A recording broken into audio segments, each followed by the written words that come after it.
کوئی پابندی نہیں ہے، لیکن اللہ فرماتے ہیں تمہارے اس زاد سفر میں جو سب سے بہترین زاد سفر میں جو ضرورت کی چیز ہے، جو آپ کو ہر موقع پہ ہر جگہ کام آئے گی، انتہائی فائدہ مند چیز ہے، ضرورت مند چیز ہے، جو اللہ تعالیٰ خود براہ راست فرما رہے ہیں کہ میں کہہ رہا ہوں کہ تم اپنے زاد سفر میں ایک یہ چیز بھی رکھ لو۔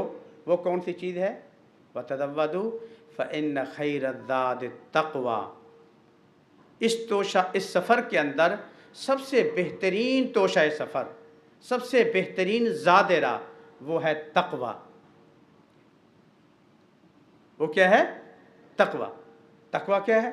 اپنے آپ کو گناہوں سے بچانا، ہر گناہ سے، ہر گناہ سے اپنے آپ کو بچانا، اس کو کہتے ہیں تقوی۔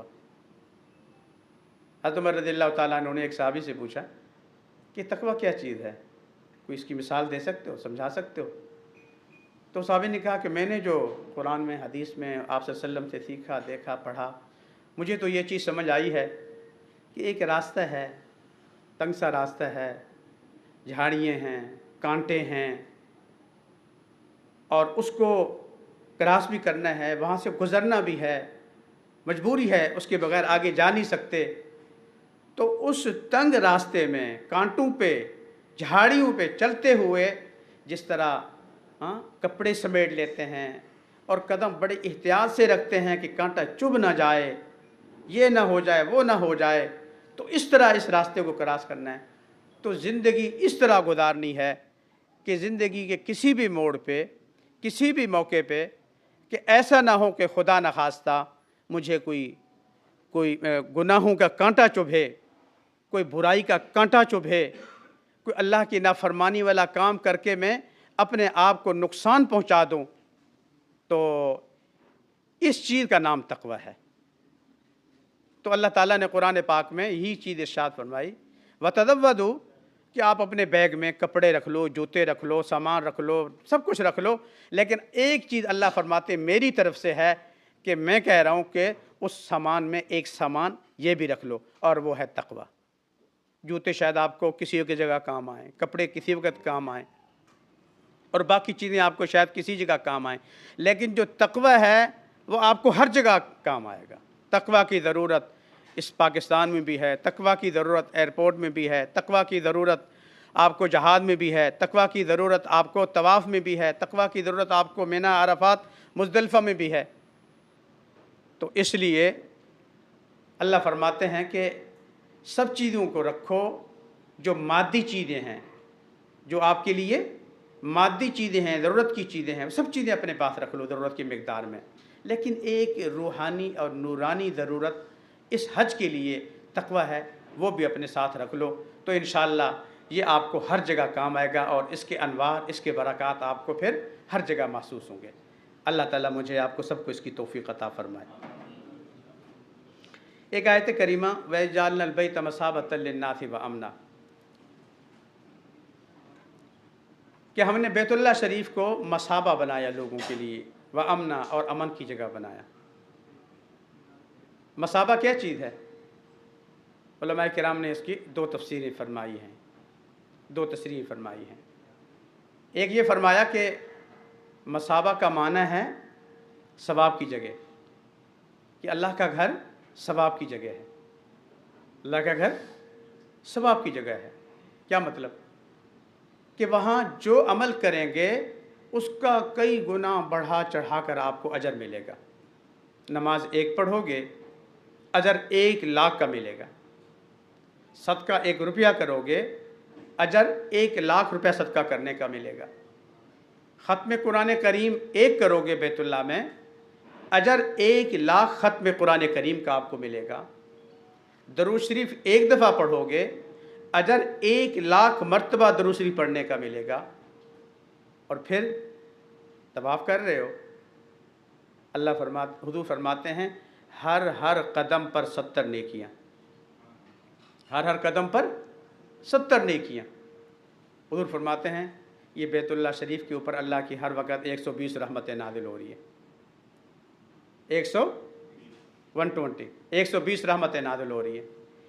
120 میں سے 60 رحمتیں ان پر برس رہی ہیں جو اللہ کے گھر طواف کر رہے ہیں، اللہ کے گھر چکر لگا رہے ہیں، دیوانہ وار عاشق اپنے محبوب کے گھر کیا چکر لگا رہے ہیں،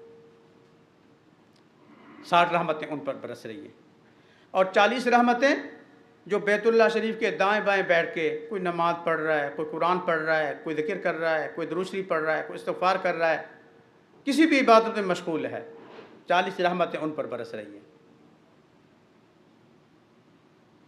اور تیسرا بندہ ہے جو طواف بھی کر چکا، عبادات بھی کر چکا، اب اس کی ہمت نہیں ہے عبادت کرنے کی، تھک ہار کے وہ بیٹھ گیا، اللہ نے اس کو بھی محروم نہیں فرمایا، فرمایا کہ بیٹھ کے صرف بیت اللہ کو دیکھتے رہو،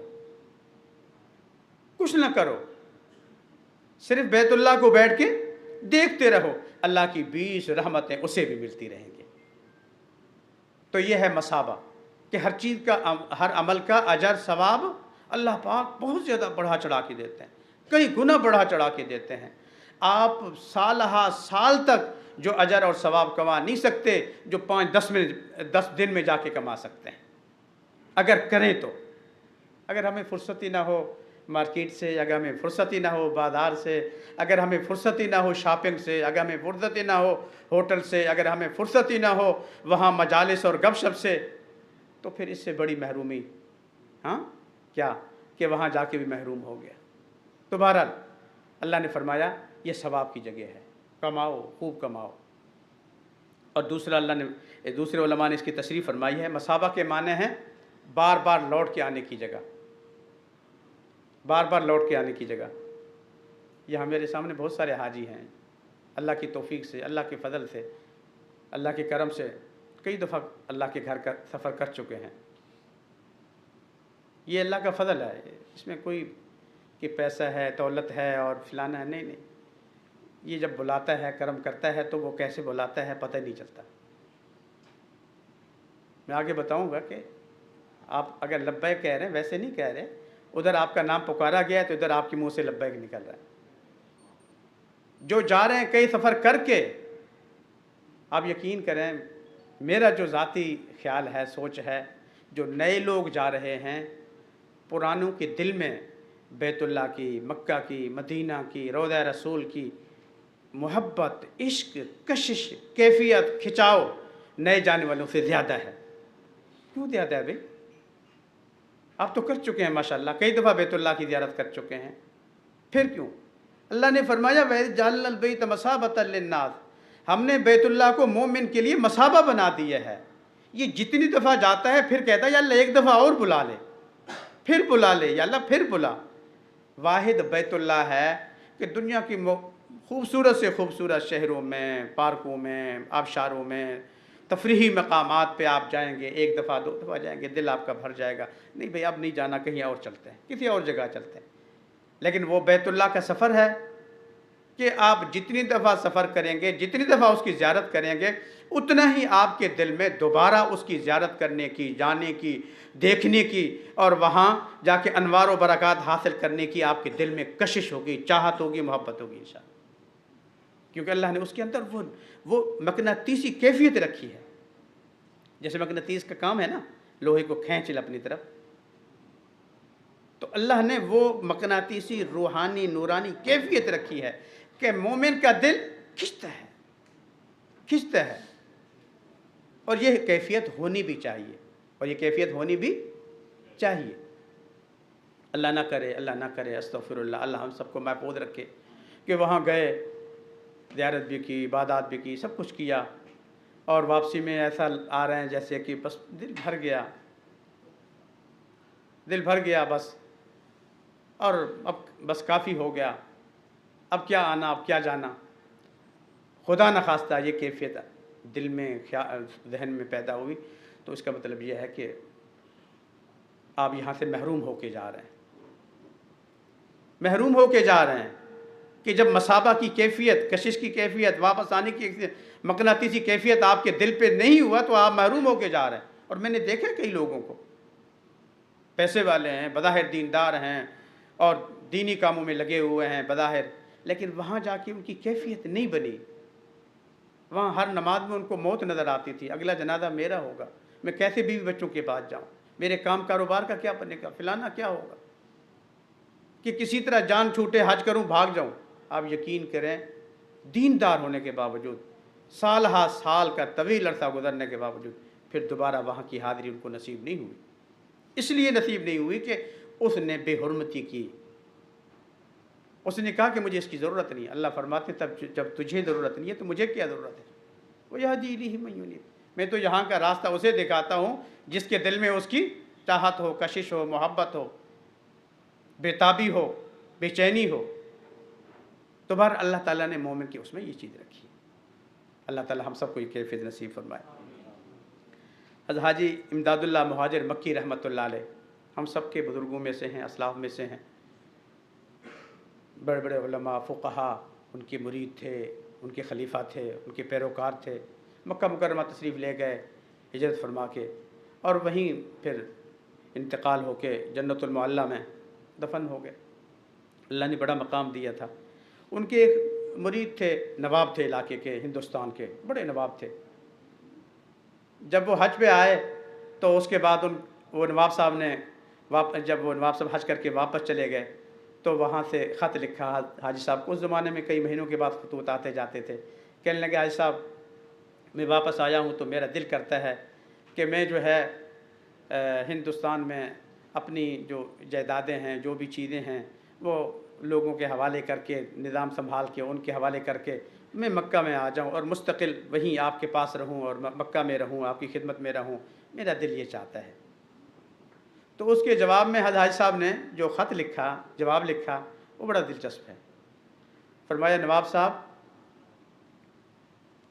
اس سے بہتر ہے کہ آپ مکہ میں آؤ اور مکہ میں رہ کے دل آپ کا وہاں کے باغات میں، وہاں کی زمینوں میں، وہاں کی فصلوں میں، وہاں کے نوکر چوکروں میں، وہاں کے معاملات میں الجھاؤ۔ بیٹھے مکہ میں ہیں، دل ہندوستان میں۔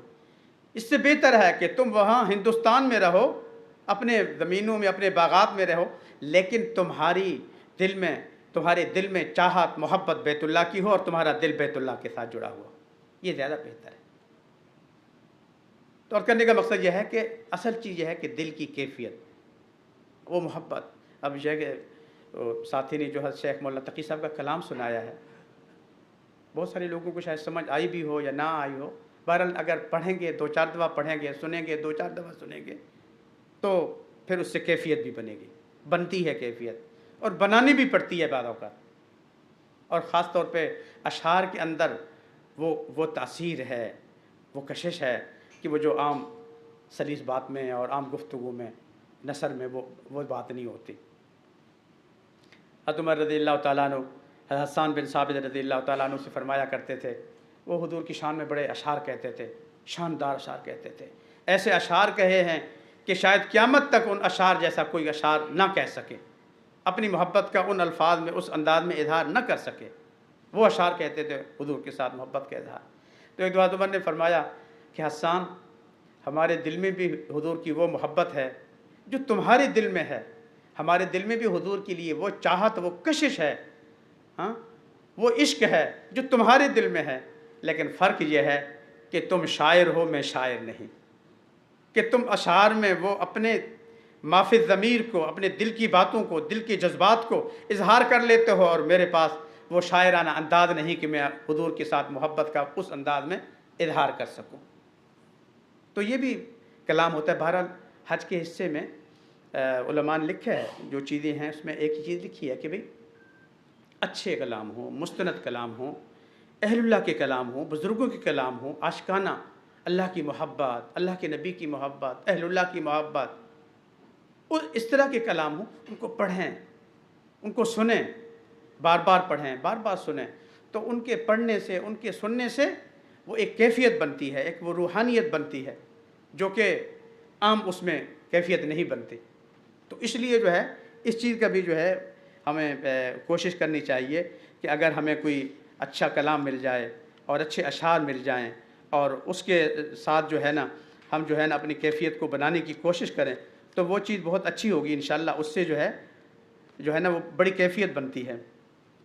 2-4 یہ اشعار ہیں حضرت شیخ مولانا تقی عثمانی صاحب کے جب مسجد حرام میں تشریف لے گئے، وہ تو الحمدللہ ہر مہینے میں جاتے ہیں، ہر دوسرے مہینے میں جاتے ہیں، سال میں پتہ نہیں کتنے دفعہ جاتے ہیں، تو لیکن وہ پھر اپنی حرم کی محبت اور اس کا اظہار فرماتے ہوئے ایک جگہ اشعار لکھتے ہیں، تو فرماتے ہیں کہ حرم کی مقدس فضاؤں میں گم ہوں، حرم کی مقدس فضاؤں میں گم ہوں، میں جنت کی ٹھنڈی ہواؤں میں گم ہوں، میں بیگانہ ہو کر ہر ایک ماں سوا سے بس ایک آشنا کی وفاؤں میں گم ہوں، میں کعبے کے بے آب و رنگ پتھروں سے کرم کی امڑتی گھٹاؤں میں گم ہوں، کبھی سنگ اسود کی کنوں سے حیراں، سنگ اسود حجر اسود کو کہتے ہیں، حجر اسود پتھر کا رنگ کیسا ہے؟ کالا ہے، پتھر حجر اسود کا رنگ کیسا ہے؟ کالا ہے نا، روشنی کالی چیز سے آتی ہے یا سفید چیز سے آتی ہے؟ اب تھوڑی دیر پہلے لائٹ چلی گئی تھی، یہ جو سفید روشنی تھی ختم ہو گئی تو اندھیرا ہو گیا تھا، تو یہ روشنی کس سے ملتی ہے؟ یہ سفیدی سے، لیکن حضرت شیخ فرماتے ہیں کبھی سنگ اسود کی کرنوں سے حیراں، کبھی ملتزم کی دعاؤں میں گم ہوں، مقفل ہے در لٹ رہے ہیں خزانے، عطا کی نرالی اداؤں میں گم ہوں، ہر ایک دل سے ظلمت کے دل چھٹ رہے ہیں، غلاف سیاہ کی ضیاؤں میں گم ہوں۔ کعبہ کا غلاف کیا ہے؟ سیاہ ہے، لیکن اس سے جو نکل رہا ہے وہ کیا؟ روشنی۔ غلاف سیاہ کی ضیاؤں میں گم ہوں، جو میرے گناہوں کو بھی دھو رہی ہیں، میں رحمت کی ان انتہاؤں میں گم ہوں، میں رحمت کی ان انتہاؤں میں گم ہوں۔ بہرحال عرض کرنے کا مقصد یہ ہے کہ جہاں اور چیزیں ہوں، ساتھ اس کے ساتھ اگر ایسے علماء بزرگ صلحاء کے اشعار ہوں، کلام ہو، تو وہاں بیٹھ کے بیت اللہ کے سامنے، روضہ رسول کے سامنے، مدینہ میں، مکہ میں، اس کی اندر ایک خاص کیفیت بنتی ہے۔ میں اپنا آپ کو ذاتی تجربہ بتا رہا ہوں، اہل اللہ کی باتیں بتا رہا ہوں، اللہ تعالیٰ مجھے آپ کو توفیق عطا فرمائے۔ تیسری چیز اللہ نے قرآن پاک میں ارشاد فرمائی، لیشہدوا منافع لہم، لیشہدوا منافع لہم، کہ جو مکہ مکرمہ ہے، بیت اللہ شریف ہے، مسجد حرام ہے، وہاں کے جو منافع ہیں وہ مشاہدہ کرنے کے ہیں، بتانے کے نہیں۔ وہاں کے منافع کس کے ہیں؟ مشاہدہ کرنے کے ہیں، بتانے کے نہیں۔ مقصد یہ ہے کہ بہت ساری چیزیں ایسی ہوتی ہیں نا جن کی تعریف آپ اب الفاظ میں کر نہیں سکتے، آپ کے پاس وہ الفاظ نہیں ہوتے۔ میرے ہاتھ میں گلاب کا پھول بھی ہے، چنبیلی کا پھول بھی ہے، میں آپ سے پوچھوں اس گلاب کے پھول اور چنبیلی کے پھول میں خوشبو میں کیا فرق ہے؟ ذرا گلاب کی خوشبو کی تعریف کریں، چنبیلی کی خوشبو کی تعریف کریں خاص الفاظ میں، پتہ چلے کہ یہ گلاب کی خوشبو کی تعریف ہے، آپ کے پاس الفاظ نہیں ہیں۔ مٹھائی ہے، گلاب جامن ہے، برفی ہے، اس طرح۔ اب میں کہوں یہ گلاب جامن میں، برفی میں کیا فرق ہے؟ آپ کے پاس الفاظ نہیں ہیں کہ آپ منہ سے الفاظ سے اس کی تشریح اور وضاحت کر سکیں۔ اس کا آسان طریقہ کیا ہے؟ گلاب سونگھ لیتے ہیں، چنبیلی سونگھ لیتے ہیں، آپ کی حس آپ کو بتا دیتی ہے کہ گلاب کیا ہے اور چنبیلی کیا ہے۔ آپ برفی کھا لیتے ہیں، گلاب جامن کھا لیتے ہیں، آپ کا ذائقہ آپ کو بتا دیتا ہے کہ گلاب جامن کیا ہے، برفی کیا ہے۔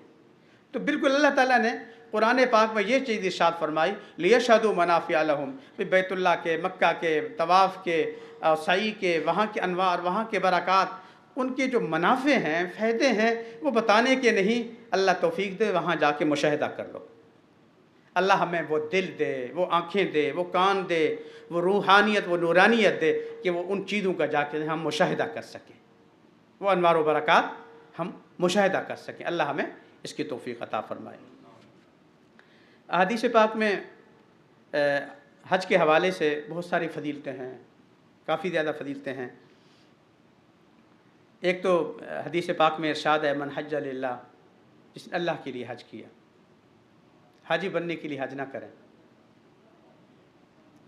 کہ میں حاجہ بن جاؤں، حاجی بن جاؤں، اس کے لیے حج کر رہا ہوں، یہ ارادہ نکال دیں۔ حج کیوں کر رہا ہوں؟ من حج للہ، صرف اللہ کی رضا کے لیے۔ اللہ تیرا حکم تھا، تیرے نبی کا فرمان تھا، تو نے مجھے مال دی، استطاعت دی، صحت دی، توفیق دی، یا اللہ تیرے حکم کو پورا کرنے کے لیے، تیری رضا حاصل کرنے کے لیے میں تیری رضا کا جستجو کر رہا ہوں بس، اور مجھے کچھ نہیں چاہیے، کچھ نہیں چاہیے، صرف اپنی رضا۔ تو اللہ حضور فرماتے ہیں من حج للہ، اور پھر اللہ کی رضا کے لیے حج کی نیت ہو، اور عملی طور پر فلم یرفث ولم یفسق، جو قرآن میں اللہ نے فرمایا وہ حضور نے حدیث میں ارشاد فرما دی، فلم یرفث ولم یفسق۔ حج کے اندر پھر یہ رفث اور بے حیائی اور گناہ اور غلط کام نہیں۔ رجا کا یومن ولدتہ امو، جب تم حج کر کے طواف، سعی، منا، عرفات، مزدلفہ، وہاں کے ایک ایک چیز کا اللہ کے حکم کے مطابق عمل کو مکمل کر کے واپس لوٹو گے تو گناہوں سے ایسے پاک اور صاف ہو کے لوٹو گے گویا آج آپ کی ماں نے آپ کو جنا ہے، بشرطے کہ اللہ کے لیے ہو اور گناہوں سے اپنے حج کو بچا کے حج کرنا ہو۔ یہ دو شرطیں، اللہ کی رضا اور گناہوں سے اپنے حج کو بچانا، تو پھر اس کا اجر یہ ہے۔ اور دوسری حدیث میں حضور نے ارشاد فرمایا حج مبرور، حج مبرور کیا ہے؟ لیس لہ جزاء الا الجنہ، حج مبرور اس کا بدلہ جنت ہے، اس کا بدلہ جنت ہے۔ حج آپ نے کیا مبرور، اس کے بدلے میں جنت کی ٹکٹ تمہیں مل گئی۔ لیکن حج مبرور کیا ہے؟ احادیث میں صحابہ کرام نے، اہل اللہ نے اس کی تشریح جو فرمائی کہ حج مبرور کیا ہے، اس میں آپ کا اخلاق ٹھیک ہو، خوش خلقی ہو، آپ کی لہجے میں بات میں نرمی ہو، گفتگو میں نرمی ہو، لڑائی جھگڑا غصہ نہ ہو، صبر ہو، برداشت ہو، صبر اور برداشت ہو۔ اور اس کے علاوہ حضور فرماتے ہیں حج مبرور یہ ہے کہ ہر ایک کو سلام کرو، السلام علیکم ورحمۃ اللہ وبرکاتہ، السلام علیکم ورحمۃ اللہ، ہر ایک کے لیے سلامتی کی دعا، رحمت کی دعا، برکت کی دعا۔ یہ سلام بھی، یہ دعا عبادت ہے، کسی غیر مسلم کو آپ سلام نہیں کر سکتے، یہ مومن کے لیے ہے۔ ہمیں سمجھ نہیں آتے، ہم ایک دو دفعہ اگر گزرتے ہوئے کسی بیٹھے ہوئے بندے کو سلام کر لینا، جاتے ہوئے سلام کیا، واپسی میں بھی سلام کیا، تو مائنڈ کر جائے گا کہ یار یہ سلام ہی آپ نے رٹا لگا رہا ہے، آتے ہوئے سلام، جاتے ہوئے سلام۔ تمہیں پتہ ہے میں کہہ کیا رہا ہوں تمہیں؟ اگر پتہ ہو نا تو آپ کہیں کہ یہاں بیٹھ کے 100 دفعہ مجھے کہو جو آپ کو اچھا نہیں لگ رہا۔ السلام علیکم، اللہ تم پر سلامتی نازل فرمائے، ورحمۃ اللہ، اللہ کی رحمتیں تم پر نازل ہوں، وبرکاتہ، اللہ تم پر برکتیں، زندگی میں، جان میں، مال میں، اہل و عیال میں، ہر چیز میں اللہ برکتیں دے۔ کتنی بڑی دعا کر رہا ہو۔ تو حضور نے فرمایا سلام، سلام کو عام کرو حج کے اندر، سلام کو حج کے اندر عام کرو۔ واطعموا الطعام، اور ایک یہ فرمایا کہ حاجیوں کو کھلاؤ۔ مکہ میں اللہ کے مہمان ہیں، مدینہ میں رسول اللہ کے مہمان ہیں، اللہ کے مہمانوں کی خدمت، رسول اللہ کے مہمانوں کی خدمت کتنی بڑی سعادت ہے۔ تو کھانا کھلاؤ، پانی پلاؤ، خدمت کرو، یہ ساری چیزیں، یہ حج مبرور ہے۔ اگر یہ اعمال کریں گے تو حج مبرور ہو جائے گا انشاءاللہ۔ اور پھر مدینہ منورہ کے حوالے سے آپ صلی اللہ علیہ وآلہ وسلم نے جو باتیں ارشاد فرمائی ہیں، اس میں دو باتیں آپ کی خدمت میں عرض کرتا ہوں۔ ایک تو حضور نے ارشاد فرمایا من دار قبری وجبت لہ شفاعتی، ہر مومن کی خواہش ہے کہ قیامت کے دن اللہ تعالیٰ مجھے ان لوگوں میں شامل فرمائے کہ حضور کی شفاعت ہو، اور حضور کی شفاعت کے صدقے ہماری بخشش ہو اور ہم جنت میں چلے جائیں۔ آمین کہتے سب ساتھی۔ لیکن جو اللہ تعالیٰ کے فضل و کرم سے آقا حضور سرور کونین صلی اللہ علیہ وسلم کے دربار اقدس میں، مزار اقدس پر، روضہ اطہر پر، قبر اطہر پر حاضری کے لیے حاضر ہو گیا، اس نے روضہ اطہر کی زیارت کر لی، اس کے لیے حضور کا اپنا وعدہ ہے واجبت لہ شفاعتی، مجھ پہ اس کے لیے شفاعت کرنا، اس کے حق میں شفاعت کرنا واجب ہو جاتا ہے۔ کسی اور کی کروں نہ کروں، جس نے میرے روضہ اطہر پر حاضری دی اس کی شفاعت مجھ پہ واجب ہو گئی۔ یہ کون فرما رہے ہیں؟ سچوں کے سچے، جو کبھی بھی ایسی بات منہ سے نہیں کہہ سکتے جو خلاف حقیقت ہو، وہ فرما رہے ہیں وجبت لہ شفاعتی۔ اور پھر حضور نے خاص طور پہ مسجد نبوی کا وہ خاص حصہ جو سب سے پہلے حضور نے اپنے ہاتھوں سے تعمیر کی تھی، جسے ریاض الجنہ کہتے ہیں، اللہ ہم سب کو وہاں جا کے دعائیں کرنے کی، نماز پڑھنے کی، عبادت کرنے کی توفیق عطا فرمائے۔ ریاض الجنہ، جنت کا ٹکڑا۔ حضور نے فرمایا ما بین بیتی و ممبری، وہ میرا گھر ہے، یہ میرا ممبر ہے، اس کے بیچ میں جو مسجد کا یہ حصہ ہے روضۃ من ریاض الجنہ، یہ جنت کا ٹکڑا ہے، یہ جنت کا ٹکڑا ہے۔ جب اللہ تعالیٰ توفیق دے، علماء فرماتے ہیں وہاں جا کے اللہ میاں سے کہو یا اللہ تو نے جنت میں مجھے پہنچا دیا، تیرے محبوب کا فرمان ہے یہ جنت کا ٹکڑا ہے، میں جنت میں آ گیا ہوں۔ جب جنت میں آ گیا ہوں تو تیرا قرآن میں فرمان ہے وَلَكُمْ فِيهَا مَا تَشْتَهِي أَنفُسُكُمْ وَلَكُمْ فِيهَا مَا تَدَّعُونَ، جو چاہو جو مانگو سب کچھ ملے گا۔ یا اللہ اب جنت میں آ گیا ہوں، مجھے محروم نہ فرما۔ پھر بخشش بھی مانگیں، رحمتیں بھی مانگیں، برکتیں بھی مانگیں، دین بھی مانگیں، دنیا بھی، سب کچھ اللہ سے مانگ لیں۔ انشاءاللہ وہ ایسی یقینی قبولیت والی جگہ ہے کہ آپ ریاض الجنہ سے نکلیں کے باہر بعد میں دعائیں پہلے آپ کی قبول ہو چکی ہوں گی، بشرطے کہ کامل ایمان بھی ہو، کامل یقین بھی ہو۔ اللہ تعالی ہمیں اس کی توفیق عطا فرمائے۔ تو بہرحال یہ چند گزارشات تھی جو میں نے فضائل کے حوالے سے آپ کی خدمت میں عرض کی ہیں۔ باقی آداب کے حوالے سے بھی بہت ساری باتیں کرنی ہیں اور احکام کے حوالے سے بہت ساری باتیں کرنی ہیں، لیکن انشاءاللہ العزیز وہاں پہ ہم عدیدیہ میں بھی ہمارے سیشن ہوتے رہیں گے اور تربیتی کلاسیں چلتی رہیں گی، سوال و جواب کی نشستیں ہوتی رہیں گی، اور حج کے دوران بھی یہ ساری چیزیں انشاءاللہ ہم کرتے رہیں گے۔ اب ساری چیزیں تفصیل سے یہاں ممکن نہیں ہے، لیکن مختصراً میں جو ضروری چیزیں ہیں وہ آپ کی خدمت میں عرض کرتا ہوں۔ ایک تو یہ ہے کہ بھی اللہ تعالیٰ نے حج کی سعادت کے لیے آپ کو قبول کیا ہے، تو آپ اس پہ اللہ کا شکر ادا کریں، زبان سے بھی الحمدللہ والشکر للہ، سب ساتھی کہہ دیں الحمدللہ والشکر للہ، اللہم لک الحمد ولک الشکر، یا اللہ تیرا شکر ادا کرتا ہوں تو نے مجھے یہ توفیق عطا فرمائے، زبان سے اور دل سے بھی اللہ کا شکر۔ دل سے شکر کیا ہے؟ دل سے شکر یہ ہے کہ اچانک مجھے آ کے کوئی بتا دے کہ جی مجھ سب آپ کی پروموشن ہو گئی ہے، آپ کا فلانی خوشی آپ کی پوری ہو گئی ہے، آپ کو فلانی خوشی، تو یکدم دل کے اندر ایک کیفیت تبدیل ہوتی ہی نہیں ہوتی؟ تو اس کیفیت کے اندر دل سے بھی ہم جو ہے نا، جب بیت اللہ کا تذکرہ خیال آئے تو دل میرا مچلنے لگے، مدینے کا خیال آئے میرا دل مچلنے لگے، گنبد خضرا کا خیال آئے میرا دل خوشی سے مچلنے لگے، بیت اللہ کے طواف کا خیال آئے، روضہ رسول کا خیال آئے، حجر اسود کا خیال آئے، زمزم کا خیال آئے، میرا دل خوش ہو جائے، تو دل سے بھی اللہ کا شکر، دل سے بھی۔ اور پھر تیسری بات علماء فرماتے ہیں اعضاء و جوارح سے بھی اللہ کا شکر، ہاتھ سے اللہ کا شکر، آنکھوں سے اللہ کا شکر، پاؤں سے اللہ کا شکر، اعضاء و جوارح۔ وہ کیسے؟ وہاں جا کے ان اعضاء کو اللہ کے حکم کے مطابق، نبی پاک صلی اللہ علیہ وسلم کے سنت اور طریقے کے مطابق عبادت میں لگا دیں۔ کس میں لگا دیں؟ عبادت میں لگا دیں۔ یہ نہیں ہے ایک طواف کیا اور پھر سارا دن سوتے رہے، اور کوئی نماز بھی پڑھی کچی پکی، اس طرح نہیں۔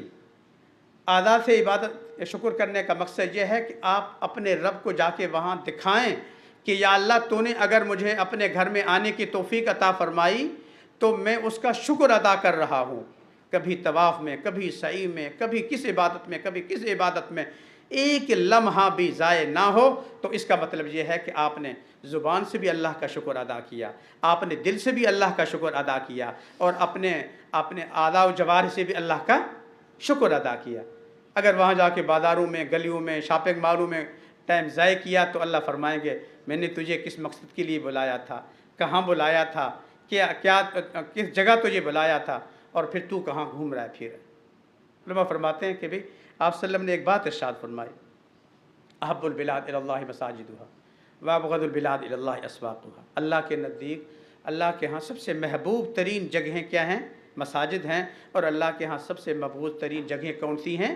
بازار ہیں۔ بازار چاہے مکے کا ہو چاہے مدینے کا ہو، حضور نے مکہ میں بیٹھ کے یہ فرمایا، مدینے میں بیٹھ کے یہ فرمایا، یہ بات وہاں کے لیے ارشاد فرمائی۔ بازار ہے، وہاں غافل ہو جائیں گے، نماز ضائع ہو جائے گی، عبادات آپ کی خراب ہو جائیں گی، وہ وہاں جو ماحول ہوتا ہے، جھوٹ سچ کیا کچھ، آپ کی قیمتی لمحات ضائع ہو جائیں گے۔ تو اللہ تعالیٰ بھی فرمائے بھی میں نے تجھے تو اس نعمت سے نوازا تھا، اور تو نے شکر ادا کرنے کے بجائے تو نے کس کام میں اپنے آپ کو لگا دیا؟ تو اس لیے جو ہے نا وہاں زبان سے، دل سے اور اعضاء و جوارح سے اللہ کا شکر۔